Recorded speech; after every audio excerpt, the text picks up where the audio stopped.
Good morning. Morning మ్యాగజైన్కి స్వాగతం. ప్రముఖ దినపత్రికలు వస్తున్న వార్తలు వెనక జరుగుతున్న పరిణామాలు చూద్దాం. ఈనాడు చూస్తే ల్యాండ్, శాండ్, వైన్, మైన్, గంజాయి, డ్రగ్స్ మాఫియాలే వైకాపా క్రెడిట్. సర్వేరాలపై బొమ్మలకు 700 కోట్లు వృధా చేసి క్రెడిట్ చోరీ అంటున్నారు. బెంగళూరు ఇడుపులపాయల్లో జగన్ ఉంటే అవి రాజధానులు అవుతాయి. వ్యక్తిత్వ అన్నానికి పాల్పడితే ఎక్కడున్నా శిక్షిస్తాం సీఎం చంద్రబాబు. సీఎం ఎక్కడుంటే అదే రాజధాని అంటూ జగన్ వక్రభాష్యాలు చెప్తున్నారు.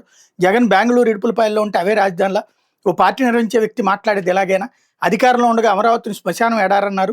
3 రాజధానుల పేరుతో 3 ముక్కలాటలాడారు అన్నటువంటి మాటని ఇక్కడ నిన్న పదే పదే ఒక మనకి పాజిటివ్ మనం ఏం చేశాము చెప్పుకోవడం కంటే ఎదుటి వాళ్ళని మంచోళ్ళు కాదు కాబట్టి నన్ను చూడు అన్నటువంటి పాయింట్. ఇప్పుడు చంద్రబాబు గారు మనకి రాష్ట్రం విడిపోయిన తర్వాత మరి ఆంధ్రప్రదేశ్లో రాజధాని లేదే, హైదరాబాద్లోనే ఉంది. పరిపాలన ఏమన్నా ఆగిందా? రాష్ట్ర రాజధాని అన్నటువంటి పని ఎవరికి అవసరం? హైదరాబాద్ని రాజధాని అని పొరుగు పెడుతున్నావా? మహానగరం కాబట్టి పొరుగు పెడుతున్నాం. వరంగల్లో రాజధాని పెట్టుకుంటే వరంగల్కి పరిగెట్టడు ఎవడో కూడా. పెద్ద నగరాల్లో రాజధాని ఉండటమా, లేకపోతే రాజధాని దగ్గరికి పెద్ద నగరం ఉండటమా? కర్నూలులో ఉన్న రాజధాని హైదరాబాద్కి ఎందుకు చేరింది? ఊరు పెద్దది కాబట్టి. మరి కర్నూలులోనే ఎందుకు పెట్టలేదు? ఇది మనం గుర్తుపెట్టుకోవాల్సింది. విశాఖపట్నం అని జగన్ అన్న పాయింట్ ఎందుకని? అది పెద్ద సిటీ కాబట్టి అది డెవలప్మెంట్కి ఆ ఊరిని డెవలప్ చేయాల్సిన అవసరం లేదు. కంఫర్ట్గా కూర్చుని పని చేసుకోవచ్చు. మన చేతిలో డబ్బులు కోట్లకి కోట్లు, లక్షల కోట్లు తగలేసి ఒక కొత్త నగరాన్ని సృష్టించడం, అలా కాకుండా ఉన్న నగరాన్ని వాడుకోవడం. డబ్బులు తక్కువ ఉన్నప్పుడు ఎవడైనా ఏం చేస్తాడు? ఉన్నదాంతో సరిపెట్టుకుంటాడు. అలా కాకుండా అప్పులు చేసి గొప్పలకి పోతే ఏంటన్నది అతను మాట్లాడుతున్నాడు.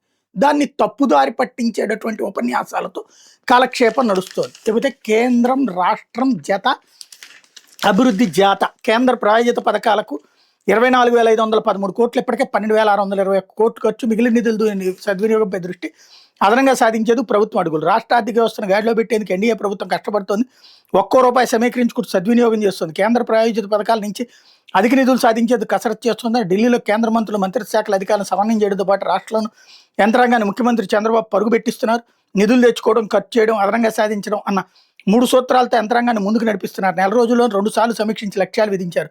ప్రస్తుత ఆర్థిక సంవత్సరం 76 కేంద్ర ప్రాయోజిత పథకాలకు సంబంధించి రాష్ట్ర కేంద్ర వాటా నిధులు కలిపి 24,513 కోట్లు కేటాయింపులు సాధించారు. జగన్ ప్రభుత్వంలో 5 ఏళ్లు కేంద్రం పథకాల్లో రాష్ట్రానికి 39,642 కోట్లు కోతపడ్డాయి. 10,171 కోట్లు వేరే పథకాలకు మళ్లించారు. ఎన్డీఏ ప్రభుత్వం తొలి ఏడాదిలోనే వీటిని గాడిని పెట్టి 17,000 కోట్ల వరకు ఖర్చు చేసింది. ప్రస్తుత ఆర్థిక సంవత్సరంలో కేంద్ర ప్రాయోజిత పథకాలకు కేంద్ర ప్రభుత్వం 15,173 కోట్లు కేటాయించింది. ఆ పథకాల్లో రాష్ట్ర వాటా మొత్తం 9,340 కోట్లు. ఈ ఆర్థిక సంవత్సరం 76 పథకాలకు మొత్తంగా 24,513 కోట్లు ఖర్చు చేసేలా ప్రణాళిక రూపొందించారన్నట్టు అతన్ని హైలైట్ చేశారు. అంటే కేంద్ర ప్రభుత్వం ఈ ముక్కను గుర్తుపెట్టుకోవాలి ప్రతి ఒక్కళ్ళు కూడా. రేపు పొద్దున ఎప్పుడన్నా మళ్ళీ బీజేపీతో గొడవపడ్డప్పుడు 5 పైసలు ఇవ్వలేదు అని చెప్తే కనుక ఆ రోజున ఈ వార్తని గుర్తు చేయాల్సినటువంటి అవసరం ఉంటుంది. ఎందుకంటే అప్పుడు ఇప్పుడు ఎప్పుడు కేంద్ర పథకాలు దానికి రాష్ట్ర మ్యాచింగ్ రా అంటుంటుంది. ఇప్పుడు రీసర్వే ఎందుకు చేశాడు జగను? కేంద్ర ప్రభుత్వం పథకం కాబట్టి. పర్సనల్గా అయితే చేసుకునేవాడా? లేకపోతే కనుక ఉపాధి హామీ పథకానికి సంబంధించింది లక్షల దినాలు ఎట్లా వచ్చినాయి? కేంద్ర ప్రభుత్వం పథకం కాబట్టినే కదా. ఇవన్నీ ఆనాడైనా కేంద్రాన్ని వాడుకుంటారు, ఇప్పుడైనా కేంద్రాన్ని వాడుకుంటారు. అది మన హక్కు కూడా, వాళ్ళు ఇవ్వడం వాళ్ళ బాధ్యత కూడా. అదే చంద్రబాబు గారు వస్తేనే కేంద్ర ప్రాయోజిత పథకాలు వచ్చినాయి, అంతకుముందు లేదు. అంటే కూటమి వచ్చింది కాబట్టి, బీజేపీ కూడా ఉంది కాబట్టి ఇస్తుంది అన్నట్టు. బీజేపీ కూటమిలో ఉన్నప్పుడు లేనప్పుడు కూడా వచ్చింది. ఈవెన్ 2018-19లో కూడా. లేకపోతే తిరుమల తిరుపతి దేవస్థానం శ్రీవాణి ట్రస్ట్ ఆ నిధులతో 5,000 ఆలయాలు, ఎస్సీ ఎస్టీ బీసీల ఆవాస ప్రాంతాల నిర్మాణం, ఒక్క ఆలయానికి 15 నుంచి 30 లక్షల కేటాయింపు, ఇప్పటికీ 463 మంజూరు. శ్రీవాణి ట్రస్ట్ నిధులతో రాష్ట్ర వ్యాప్తంగా 5,000 ఆలయాల నిర్మాణానికి తిరుమల తిరుపతి దేవస్థానం శ్రీకారం చుట్టింది. గ్రామాలు, పట్టణాల పరిధిలో ఎస్సీ ఎస్టీ బీసీలు ఎక్కువగా నివసించే ప్రాంతాల నిర్మాణానికి ప్రాధాన్యం ఇస్తుంది. గ్రామాల్లో భక్తి సంస్కృతి పెంపొందించడం, భజనలు నిర్వహించేందుకు కూడా వీలు కల్పించేలా ఈ ఆలయాలు నిర్మిస్తున్నారు. ఇప్పటి వరకు 1176 ఆర్జీలు రాగా 463 ఆలయాలు నిర్మించేందుకు పరిపాలన అనుమతి ఇచ్చారు. మిగిలినవి పరిశీలనలో ఉన్నాయన్నటువంటిది హైలైట్ చేశారు. ఇది పోనీ ఇప్పుడు ఆలోచించిన పథకమా? ఇలా చెప్తారు ఇప్పుడు పబ్లిక్ని. శ్రీవాణి ట్రస్ట్ మీద ఇంతకుముందు ఎంత విషయం చెప్పారు? జగన్ టైంలోనే కదా శ్రీవాణి ట్రస్ట్ వచ్చింది, ధర్మారెడ్డే కదా దాన్ని తీసుకొచ్చింది. అప్పుడే కదా ఈ బీసీ ఎస్సీ ఎస్టీ వార్డుల్లో పెట్టాలన్నటువంటిది. కొత్తగా వీళ్ళ నిర్ణయం ఏమైనా ఉందా? అదేదో ఇప్పుడే కొత్తగా పథకాన్ని కనిపెట్టినట్టు. చంద్రబాబు టైంలో 2019కి ముందే స్టార్ట్ చేశారు, కానీ చివరిలో దానికి ఇవ్వడం మానేశారు. దాని శ్రీవాణి ట్రస్ట్కి టికెట్లు ఇది పెట్టలేదు. టీటీడీ డబ్బులు అనేటప్పటికి దాన్ని ఆపేశారు. తర్వాత టీటీడీకి దాంట్లో నుంచి డబ్బులు తీయకుండా డైరెక్ట్ ఎట్లా అన్నప్పుడు ఇట్లాగ 10,000 రూపాయలు, 10,500 రూపాయలు టికెట్ పెట్టి అలాగే 10,000 రూపాయల ట్రస్ట్‌కి 500 రూపాయల దర్శనానికి వీఐపీ దర్శనానికి అన్నటువంటి సిస్టమ్ పెట్టుకొచ్చింది వైసీపీ ప్రభుత్వం. అది కంటిన్యూ చేసుకొచ్చారు. దాని మీదన పచ్చి బూతులతో తప్పుడు ప్రచారాలతో విష ప్రచారం చేసి ఆ డబ్బులు తినేశారు అది ఇది అని చెప్పి అది రద్దు చేస్తామని చెప్పి ఇప్పుడున్న చైర్మనే దాని మీద పుంకాను స్టేట్మెంట్లు ఇచ్చి ఫైనల్గా ఇప్పుడు అదే ట్రస్ట్ కొనసాగిస్తూ అదే కాకపోతే ఇంకొక తప్పు ఇప్పుడు చేస్తున్నారు. ఏంటంటే ఆఫ్లైన్ తీసేసి ఓన్లీ ఆన్లైన్ అన్నట్టు. అప్పుడు రేపు పొద్దున్న డబ్బులు ఎక్కడి నుంచి వస్తాయి మళ్ళీ? ఇది ఒక విచిత్రమైనటువంటిది. అంటే అహంకారంతో అహంభావంతో ప్రవర్తిస్తూ దేవుడి దర్శనాలతో భక్తులతో ఆటలాడుతూ ఒకసారి పాజిటివ్గా ఒకసారి నెగిటివ్గా తప్పుడు ప్రచారాలు చేస్తూ సాగుతున్నటువంటి వైనం. ఇప్పుడు ఒక్క మంచి పనల్లా 15 నుంచి 30 లక్షల రూపాయల దాకా జగన్ టైంలో అది 10 లక్షల రూపాయలు చేశారు. ఇప్పుడు 15 లక్షల నుంచి 30 లక్షల దాకా ఖర్చు పెట్టడానికి రెడీ అంటున్నారు. Very good. కాకపోతే అమెరికా ముందు మోకరెళ్ళిన మోడీ అంటూ దేశాభివృద్ధికి ప్రదానం చేసింది ఏమీ లేదు. స్వాతంత్రోద్యమంలో బీజేపీ ఆర్ఎస్ఎస్ పాత్ర లేదు. శతాబ్ది ఉత్సవాల ముగింపు సభలో సిపిఐ ప్రధాన కార్యదర్శి డి రాజా అన్నటువంటి వార్తని హైలైట్ చేశారు. పాపం ఈయనకి అమెరికా ట్రంప్కి వీళ్ళకి ఏమైనా సుట్రకం ఉందో మరి. ట్రంప్ పక్కన భారత్ మీద 50% ఆంక్షలు ఎట్టేసాడు, లొంగలేదన్నే కదా. అయినా కూడా మరి అమెరికా ట్రంప్కి లొంగిపోయాడని చెప్పి పెట్ట మాట్లాడతారు. ఇలాంటి పచ్చి అబద్ధాలతో 77 ఏళ్ళ నుంచి బతుకుతానే ఉన్నారు, 100 ఏళ్ళ నుంచి బతుకుతానే ఉన్నారు. ఒకప్పుడు జిన్నాకి సపోర్ట్ చేసినటువంటి వాళ్ళు, దేశ విభజనకి సపోర్ట్ చేసినటువంటి వాళ్ళు, ఎమర్జెన్సీకి సపోర్ట్ చేసుకున్నటువంటి వాళ్ళు ఆ బుద్ధులు మాత్రం పోవు. ఈ ప్రతి దానికి ఈ తాళి కడితే పెళ్ళాం అంటే తాళి కడితేనే పెళ్ళామా, తాళి కట్టకపోతే పెళ్ళాం కాదా అని వాదిస్తారు. కాపురం చేస్తేనే బిడ్డలు అంటే కాపురం చేయకపోతే బిడ్డలు కాదా అని వాదిస్తారు. అదొక వితండవాదంతో 100 ఏళ్ల నుంచి బ్రతుకుతా అందుకని అధికారంలోకి రాకుండా ఒక ఎడమెంట్ క్యారెక్టర్లతో బ్రతికేస్తున్నారనడానికి సాక్ష్యం ఈ స్టేట్మెంట్. ఇకపోతే అప్పు నంగా దోపిడీ అంటూ తక్కువ వడ్డీ పేరిట కొంప ముంచుతారు, ఆన్లైన్లో దారుణ మోసాలు, వ్యాపారం, చదువులు, వస్తువుల కొనుగోళ్లు, అవసరం ఏమైనా తక్కువ వడ్డీ రుణం కోసం ఆన్లైన్లో అన్వేషించడం సాధారణమైంది.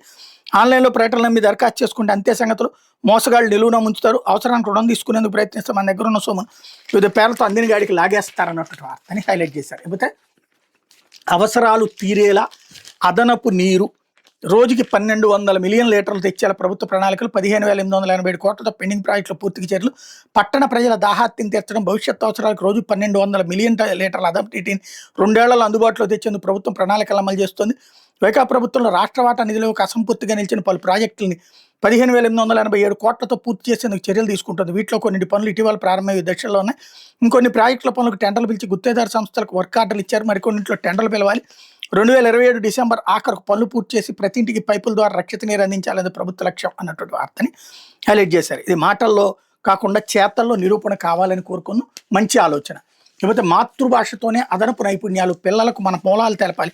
హైకోర్టు న్యాయమూర్తి జస్టిస్ గన్నమనేని రామకృష్ణ ప్రసాద్ విశాఖలో ఘనంగా లోక్ నాయక్ ఫౌండేషన్ పురస్కారాల ప్రధాన అంతర్జాతీయంగా పేరు ప్రఖ్యాతలు గడించిన మన దేశస్తులకు ఆ ఖ్యాతి ఆంగ్ల భాషతో రాలేదని, మాతృభాషలో చదవడం వల్లే సాధ్యమైందని హైకోర్టు న్యాయమూర్తి జస్టిస్ గన్నమనేని రామకృష్ణ ప్రసాద్ అన్నారు. అమ్మ భాష ఎంత ముఖ్యమైనదో శాస్త్రీయంగా నిరూపితమైందని, ఉత్తర అమెరికాలో దీనిపై పరిశోధనలు జరిగాయని చెప్పారు. ఆచార్య యార్లగడ్డ లక్ష్మీప్రసాద్ ఆధ్వర్యంలో విశాఖలో ఆదివారం లోక్ నాయక్ ఫౌండేషన్ పురస్కారాల ప్రధానోత్సవాన్ని నిర్వహించారు. ఏయు విశ్రాంతాచార్యులు వెలమల సింహన్నను సాహితీ పురస్కారంతో సత్కరించి 2 లక్షలు నగదు అందించారు అన్నటువంటి వార్తని ఇక్కడ హైలైట్ చేశారు. ఇకపోతే వాసవి మాత ఆత్మార్పణ దినోత్సవానికి ఏర్పాట్లు పూర్తి. రేపు అమ్మవారికి పట్టు వస్త్రాలు సమర్పించనున్న ప్రభుత్వం వాసకి కనిగా పరమేశ్వరి అమ్మవారి ఆత్మార్పణ దినోత్సవాన్ని ఏటా మాఘశుద్ధ విధియ తిథి నాడు నిర్వహించాలని రాష్ట్ర ప్రభుత్వం ప్రకటించింది. అందులో భాగంగా పశ్చిమ గోదావరి జిల్లాలోని వాసవి పెనుగొండలో నగరేశ్వర మహిషాసురమర్దని వాసవి కనికా పరమేశ్వర అమ్మవారికి నెల 20న ప్రభుత్వం తరపున మంత్రి నిమ్మల రామానాయుడు పట్టు వస్త్రాలు సమర్పించబోతున్నారు. ఈ మేరకు ప్రభుత్వం ఆదివారం సవరించిన ఉత్తర్వులు జారీ చేసింది. ఈ కార్యక్రమం నిర్వహణకు అవసరమైన ఏర్పాట్లు చేయాలని దేవాదాయ శాఖ కమిషనర్ని ఆదేశించింది.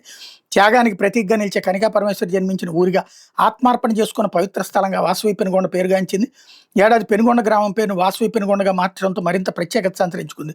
ఉత్సవానికి సంబంధించిన ఏర్పాట్లు పూర్తి చేసామని ఆలయ గుబ్బల రామ పెద్దెంట్లరావు చెప్పారన్నటువంటి వార్తని హైలైట్ చేశారు. లేకపోతే సాక్షి వచ్చేటప్పటికి పొదుపు కుదుపు అన్నటువంటి వార్తని హైలైట్ చేస్తుంది. పొదుపు సంఘాలకు బ్యాంకు రుణాల్లో ఏకంగా 16,607 కోట్లు కోత, అమాంతం పడిపోయిన సంఘాల పరపతి. ఏపీలో తిరోగమనంలో పొదుపు సంఘాలు 2024-25 స్వయం సహాయక సంఘాలపై నాబార్డు నివేదిక. 0 వడ్డీ పథకాన్ని 3 లక్షల నుంచి ఏకంగా 10 లక్షలకు పెంచి అమలు చేస్తాను ఎన్నికల ముందు నమ్మబలికిన బాబు. ఆ హామీల మేరకు ఒక్క 0 వడ్డీ బకాయిలు 7,500 కోట్లు. 0 వడ్డీ లేదు, ఆడబిడ్డ నిధి ఇవ్వలేదు, జగన్ ఇచ్చిన పథకాలు పోయాయి, మహిళలకు మరోసారి ముంచేసిన చంద్రబాబు సర్కార్ నాడు 0 వడ్డీతో పాటు వైఎస్ఆర్ ఆసరా, చేయూత, కాపు నేస్తం, ఈబీసీ నేస్తం పథకాలతో మహిళా సాధికారతకు బాటలు వేసిన జగన్ ఒక్క 0 వడ్డీ ద్వారానే దాదాపు 5,000 కోట్లు చెల్లించి ఆదుకున్న వైఎస్ జగన్ అక్క చెల్లెమ్మలు తమ కాళ్ల మీద నిలబడేలా వారి వ్యాపార ఉత్పత్తులు ఐటీసీ, P&G, రిలయన్స్, అమూల్ లాంటి సంస్థలతో టైఅప్ అన్నటువంటి వార్తని హైలైట్ చేశారు. ఇకపోతే రికార్డ్ కిక్ అంటూ సంక్రాంతి సీజన్లో ఏరులై పారిన మద్యం టీడీపీ మద్యం సిండికేట్కు పండగ 1797 కోట్ల మద్యం అమ్మకాలు, గతేడాది కంటే 266 కోట్ల అధికం. విక్రయాల్లో తిరుపతి జిల్లా టాప్, తర్వాత స్థానాలు విశాఖ, నెల్లూరు, ఎన్టీఆర్ జిల్లాలు అన్నటువంటి వార్తని హైలైట్ చేశారు. మద్యం తాగి 2 సాఫ్ట్వేర్ ఉద్యోగులు మృతి. అన్నమయ్య జిల్లా బండవడ్డిపల్లిలో విషాదం. సంక్రాంతి పండుగ కోసం చెన్నై, బెంగళూరు నుంచి రాక గర్రిమెట్టలోని మద్యం దుకాణాల్లో 19 టిన్ బీర్లు కొనుగోలు. 4 స్నేహితులతో కలిసి గ్రామ శివార్లో తాగిన వైనం. అస్వస్థ గురవగానే ఆసుపత్రికి తరలింపు, అప్పటికే మృతి. ఖాళీ బీర్ టిన్నులను ఫోరెన్సిక్ ల్యాబ్కు పంపిన పోలీసులు. అది నకిలీ మద్యం కావచ్చని గ్రామస్తుల అనుమానం. రాష్ట్రంలో ప్రతి 4-5 మద్యం బాటిళ్లలో ఒకటి నకిలీదని ఇప్పటికే స్పష్టం. ఆధారాలతో సహా పలు ప్రాంతాల్లో పట్టుబడి నకిలీ మద్యం తయారీ కేంద్రాలు. టీడీపీ నేత కనుసన్నలో గ్రామీణ ప్రాంతాల్లోని మద్యం దుకాణాలకు సరఫరా, తయారీ, పంపిణీ, విక్రయదారులంతా వాళ్లే. లాభాల్లో నీకెంత నాకెంత. నకిలీ మద్యం తాగి ప్రాణాలు పోగొట్టుకుంటున్న, అనారోగ్యం పాలవుతున్న జనం. తాజాగా 19 టిన్ బీర్లు తాగిన ఆరుగురిలో 2 చనిపోవడంపై సర్వత్రా ఇదే అనుమానం అన్నటువంటిది హైలైట్ చేశారు. లేకపోతే ఒత్తిళ్లతో సచివాలయ ఉద్యోగి మృతి. వైఎస్ఆర్ జిల్లా కడపలోని 27/2 గౌస్ నగర్ సచివాలయంలో పనిచేస్తున్న health secretary G. Vijay Kumar అకస్మాత్తుగా మృతి చెందారు. ఈ నెల 17 విధి నిర్వహణలో విజయ్ కుమార్ సర్వేల గురించి ఉన్నతాధికారులు గట్టిగా ప్రశ్నించడంతో ఆమె ఆందోళనకు గురైనది తెలిసింది. ఆదివారం తెల్లవారుజామున మరణించినట్టు కుటుంబ సభ్యులు చెప్పారన్నటువంటి వార్తని హైలైట్ చేశారు. ఇకపోతే ఏపీఎస్ఆర్టీసీకి దండగ, టీఎస్ఆర్టీసీకి పండగ. హైదరాబాద్ నుంచి ఏపీఎస్ఆర్టీసీ కేవలం 200 సర్వీసులే. ప్రైవేట్ ట్రావెల్స్ మాఫియాతో కూటమి ప్రభుత్వ నేత కొమ్మక్కు. టికెట్ రేట్లు 5-6 రెట్లు పెంచేసి 2,000 కోట్ల దోపిడీకి స్కెచ్. ఏపీకి ఏకంగా 6,430 స్పెషల్ బస్ సర్వీసులు తిప్పిన టీఎస్ఆర్టీసీ పండగ అన్నటువంటిది హైలైట్ చేశారు. అయితే వైద్య శాఖలో మరో అవినీతి టెండర్. సెకండరీ హెల్త్ ఆసుపత్రులకు 230 వాక్యూమ్ ఎక్స్ట్రాక్టర్ల కొనుగోలుకు నిర్ణయం. ఒక్కో ఎక్స్ట్రాక్టర్ ధర 1.10 లక్షల నుంచి 1.25 లక్షల లోపే. అస్మదీయుల అండతో 3.13 లక్షలు చెల్లించేది నిర్ణయం. తద్వారా 4 కోట్లకు పైగా నిధులు కొట్టేసేందుకు స్కెచ్. ఇప్పటికే ఖరారైన టెండర్. పర్చేజ్ ఆర్డర్ ఇవ్వడమే తరువాయి. ఇదే పరికరాన్ని 1.04 లక్షలకి తెలంగాణ సర్కార్కి సరఫరా చేసిన తయారీ సంస్థ. కూటమి నేతలు అధికారులకు భారీ ఎత్తున కమిషన్లు ముట్టజెప్పేలా ఒప్పందం అన్నటువంటిది హైలైట్ చేశారు. లేకపోతే ఎవ్వరికీ సంక్రాంతి సరదా లేదు అంటూ ఏడాదిన్నరగా చంద్రబాబు ప్రభుత్వం రైతులకు చేసిన శూన్యం. ఉద్యోగులు, విద్యార్థులు తీవ్ర నిరాశతో ఉన్నారు. పండుగ పేరుతో విచ్చలవిడిగా జోదాన్ని ప్రోత్సహించారు. సంప్రదాయ వేడుకలు మచ్చుకైనా కనిపించలేదు. చంద్రబాబు ప్రభుత్వంపై శాసనమండలి ప్రతిపక్ష నేత బొత్స ధ్వజం. రాష్ట్ర పరిస్థితులు రోజురోజుకి దిగజారుతున్నాయని, పాలనను ముఖ్యమంత్రి చంద్రబాబు గాలికి వదిలేశారని శాసనమండలి ప్రతిపక్ష నేత బొత్స సత్యనారాయణ ఆరోపించారు. ఆదివారం విశాఖలోని పార్టీ క్యాంప్ కార్యాలయంలో మాజీ మంత్రి గుడివాడ అమర్నాథ్, మాజీ ఎమ్మెల్యే చింతలపూడి వెంకటరామయ్య, వైఎస్ఆర్సీపీ జిల్లా అధ్యక్షుడు కేకే రాజు, తూర్పు సమన్వయకర్త మెల్లి అప్పారావు, సన్యాసిపాత్రులతో కలిసి బొత్స మీడియాతో మాట్లాడారు. చంద్రబాబు ప్రభుత్వ పాలనలో ఏ వర్గం వారికి సంక్రాంతి ఆనందం లేకుండా పోయిందని విమర్శించారు. పండక్కి ముందే మద్యం ధరలు పెంచడంతో పాటు వేడుకల పేరుతో ప్రజలు దోచుకున్నారని మండిపడ్డారు.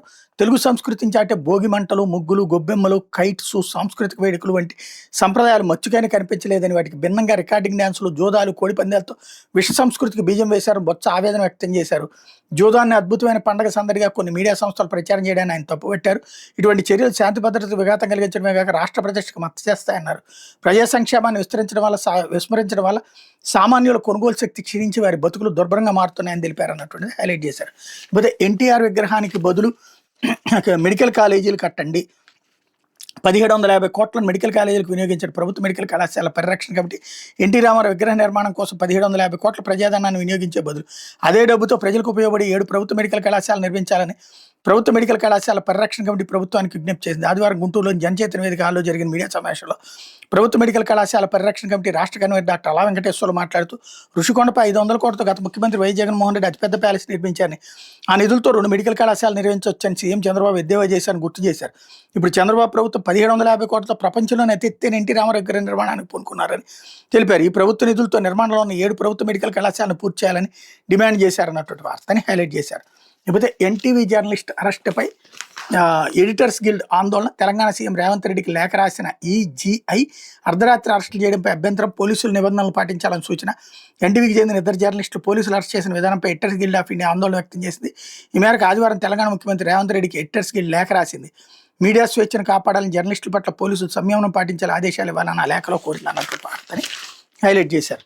లేకపోతే ఆంధ్రజ్యోతి రైతు ఓకే అంటేనే ఫైనల్, భూముల రీసర్వేలో నయా రూల్స్, సర్వే ప్రారంభం చివరిలోనూ రైతు ఈకేవైసీతోనే హక్కుల నిర్ధారణ, పాస్ పుస్తకాలు జారీ సహా ప్రతి దశలోనూ భాగస్వామి, వెబ్లాండ్ డేటా ఆధారంగా రైతన్నులకు అధికార నోటీసు, గ్రామ సభలో తీర్మానానికి పెద్దపీట, తర్వాతే ROR ఆమోదం, రీసర్వే విధి విధానాలలో మార్పులు, రెవెన్యూ శాఖ మార్గదర్శకాలు జారీ అంటూ భూముల రీసర్వేలో అధికారులు ఇష్టాలు కాదు, అన్నదాతల అభిష్టమే ఫైనల్.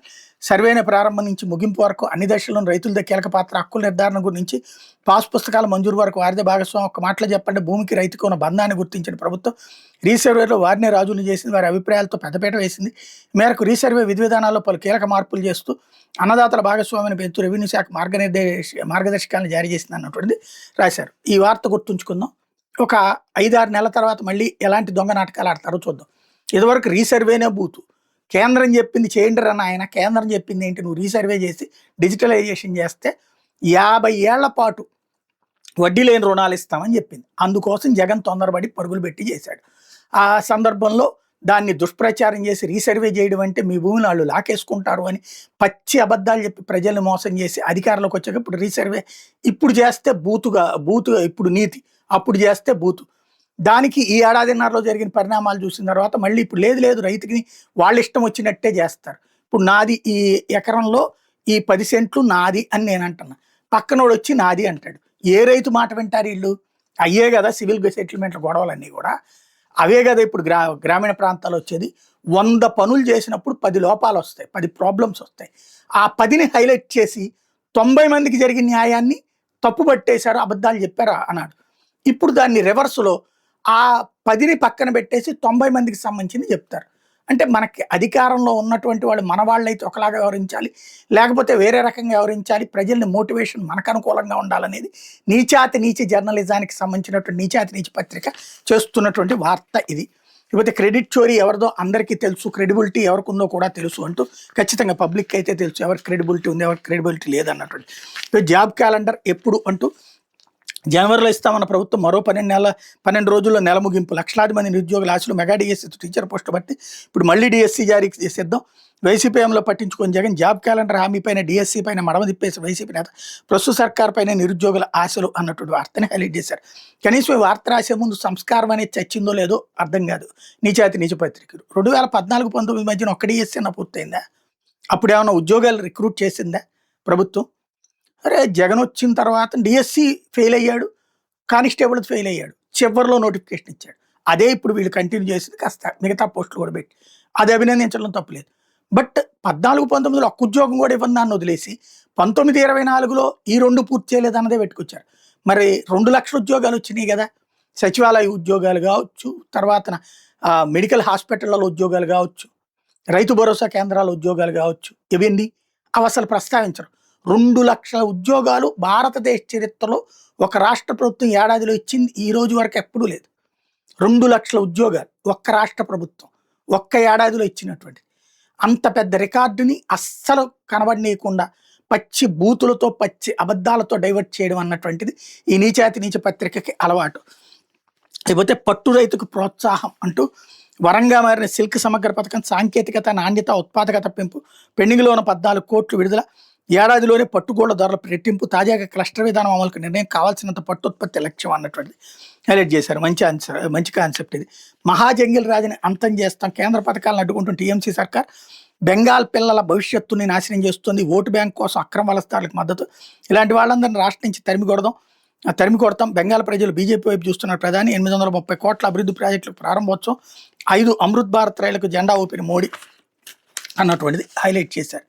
ఇకపోతే రైతు ఓకే అంటేనే ఫైనల్ ఇవన్నీ కూడా దానికి సంబంధించిన డీటెయిల్స్ రాసుకొచ్చారు. ప్రైవేట్ ట్రావెల్స్ బస్సు నుంచి పొగలు, కిందకి దిగి పరుగులు తీసిన ప్రయాణికులు, కాకినాడ జిల్లా జగ్గంపేట హైవేపై ప్రైవేట్ ట్రావెల్స్ బస్సుల నుంచి పొగలు రావడంతో ప్రయాణికులు ఆందోళన గురై ఒక్కసారి కిందకి దిగి పరుగులు తీశారు. సంక్రాంతి సెలవులు ముగియడంతో దూర ప్రాంతాల వారు ఎక్కడికక్కడ తిరుగు ప్రయాణం అవుతున్న నేపథ్యంలో వైజాగ్ నుంచి హైదరాబాద్ వెళ్తున్న ప్రైవేట్ బస్సులు ఆదివారం రాత్రి 10:30 సమయంలో ఒక్కసారిగా పొగలు వ్యాపించాయి. దీంతో జగ్గంపేట ఫ్లైఓవర్పై బస్సును డ్రైవర్ వెంటనే నిలుపుదల చేశాడు. దీంతో ప్రయాణికులు బస్సు నుంచి కిందకి దిగి ప్రాణభయంతో పరుగులు తీశారు. ఆ సమయంలో బస్సులో 35 మంది ఉన్నట్టుగా తెలుస్తోంది. ఇంజన్లో సాంకేతిక లోపంతో మంటలు వ్యాపించినట్టుగా తెలుస్తోంది. బట్ దీనికి సంబంధించిన పరీక్షలు కానీ పరిశోధించడం కానీ చేయరు. లేకపోతే భారత్ పాక్ సరిహద్దులో మారణాయుధాలు లభ్యం, పంజాబ్ రాష్ట్ర శాంతి భద్రతలకు విఘాతం కలిగించేందుకు పాకిస్తాన్ పన్నిన కుట్రను భద్రతా దళాలు భగ్నం చేసే భారత్ పాక్ సరిహద్దు సమీపంలో నరోద్ జైమల్ సింగ్ ప్రాంతంలో పఠాన్కోట్ పోలీసులు కేంద్ర నిఘా సంస్థలు నిర్వహించిన సంయుక్త ఆపరేషన్లో మారణాయుధాలు మందుగుడి సామాగ్రి లభించాయి. ఈ తనిఖీలో భాగంగా పోలీసులు 3 AK-47 రైఫిళ్లు, 5 మ్యాగజైన్లు, టర్కీ, చైనా దేశాల్లో తయారైన 2 పిస్టళ్ల, వాటికి సంబంధించిన 2 మ్యాగజైన్లు, 98 తోటాన్ని స్వాధీనం చేసుకున్నారు అన్నటువంటిది హైలైట్ చేశారు. అయితే నైనీ టెండర్ల రద్దు, సింగరేణి అధికారులకి ఆదేశాలు ఇచ్చాను తెలంగాణ డిప్యూటీ సీఎం బట్టి విక్రమార్క. వీళ్ళ నీచాతి నీచ జర్నలిజం చూడండి. ఆర్కేకి సంబంధించి నిన్న బట్టి విక్రమార్క మాట్లాడిందంతా పక్కన పెట్టేసి ఓన్లీ ఆ రద్దు అన్నటువంటిది మాత్రమే రాసుకొచ్చారు. వీళ్ళది ఎట్లాగుంటుంది అనమాట, బురద మేము చల్లుతాం, దానికి ఎదురోళ్ళు ఆన్సర్ ఇస్తే కనుక అది డౌన్ ప్లే చేస్తాం, హెడ్డింగ్లో మాకు కావాల్సింది మాత్రం పెట్టుకుంటాం. రాధాకృష్ణ రాసిన కథనం ఉద్దేశం ఏదైనా బెనిఫిట్ ఆఫ్ డౌట్ కింద నైనీ టెండర్ రద్దు చేయాలని సింగరేణి సంస్థను ఆదేశించాలని డిప్యూటీ సీఎం తెలిపారు. ఇతర విషయాలను తాను ఆంధ్రజ్యోతి ఎండీ రాధాకృష్ణ తెలుసుకుంటామని, ఆయన ఏ ఉద్దేశంతో కథనం రాశారు తెలుసుకున్న తర్వాత చెప్తానన్నారు.